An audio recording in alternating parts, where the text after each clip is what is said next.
make good from bad.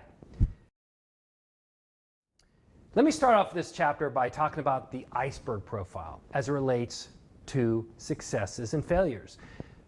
You know, an iceberg, 90% of it is below the water surface. 10% is only what you see. Well, it relates to failures and successes.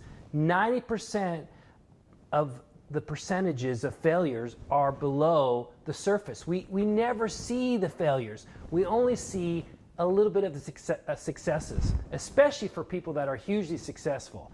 We typically think, oh, they've only had one success after another success after another success. No, no, no, no. They have failed so many times, thousands of times. I have failed thousands of times.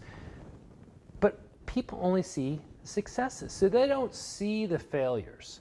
But everybody that has been successful has failed time and time and time again. And that's what's a really important point, to appreciate that people have failed so many times who are successful. But here's the secret, and this is what I want you to do, and the secret to success, and that is you have to learn from your failures.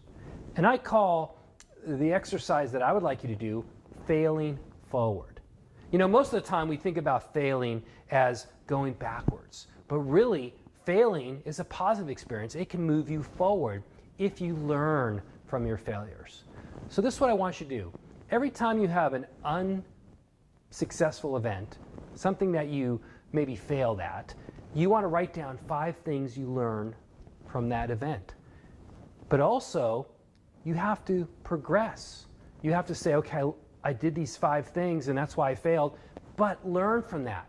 So maybe you were doing a speech and you spoke too fast, or you were doing a speech and you were too nervous. Whatever it might be, you weren't prepared. What did you learn from that failure? So in that way, you're not going backwards, you're going forwards. You're failing forward, because a failure is only a failure if you don't learn from it. If you learn from it, you're always moving forward. You're making good from bad.